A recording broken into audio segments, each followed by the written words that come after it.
Halo, assalamualaikum warahmatullahi wabarakatuh. Berkat Tuhan mengalir atas hidup kita semua. Semoga semua makhluk hidup bahagia dan terima kasih.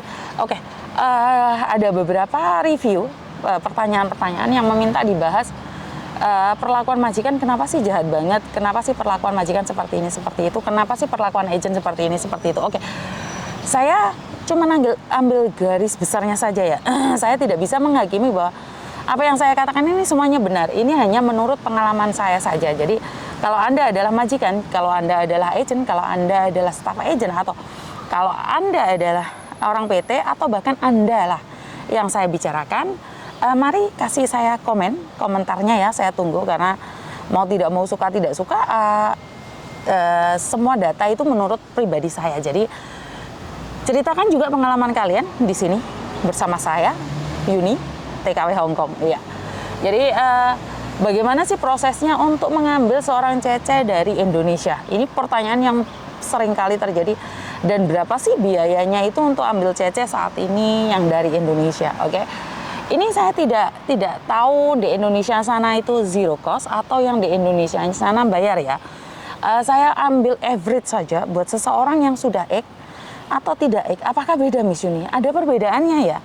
Jadi sales yang ada di Hong Kong ini akan membedakan tiga tahapan, di mana itu X Hong Kong, X Singapura, dan X Taiwan itu dalam kategori A.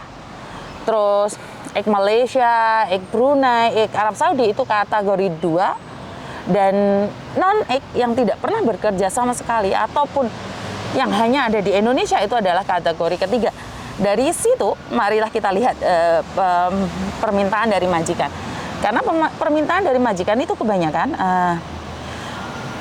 yang sudah pengalaman, cekatan, ngerti, dan paham.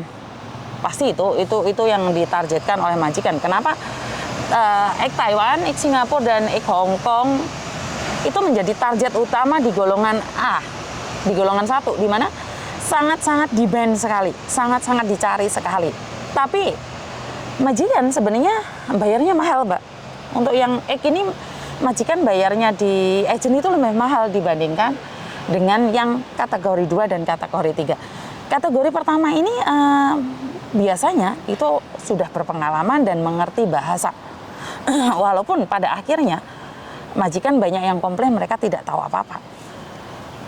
Saya ceritakan dulu di awal, seandainya gini, ada satu majikan yang bernama Pak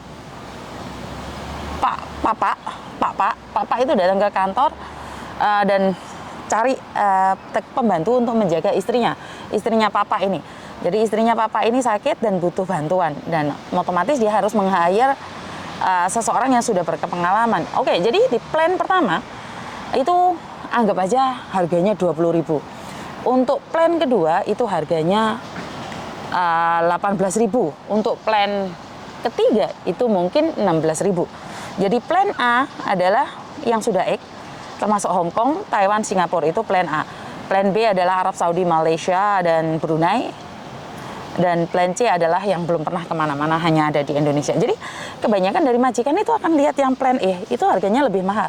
Nah, setelah proses, sebenarnya proses itu butuh berapa lama sih? Karena gini, kenapa sih ada perbedaan antara plan A, plan B, plan C? Karena kita yang ada di Hong Kong sini pembayarannya beda. Jadi yang plan E ini bayarnya lebih mahal. Kenapa? Kita bayarin PT.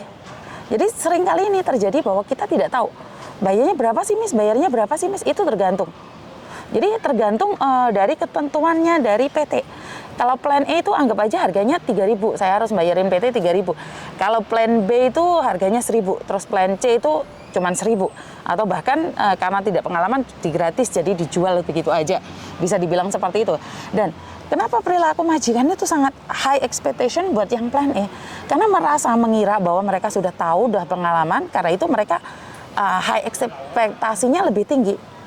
Jadi kalau kalian di sini tidak bisa apa-apa, makanya majikan lebih mudah marah dibandingkan dengan plan C.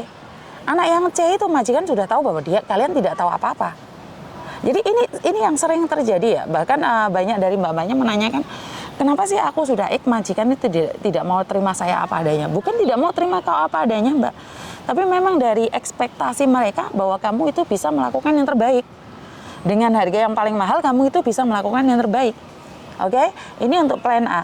Bagaimana kriteria plan B, plan C? Saya akan jelaskan di video berikutnya karena kebetulan sudah sore dan saya minta maaf kurang lebihnya karena suami saya sudah telepon, sudah waktunya untuk makan malam. Dan itu aja dari saya, kurang lebihnya saya minta maaf.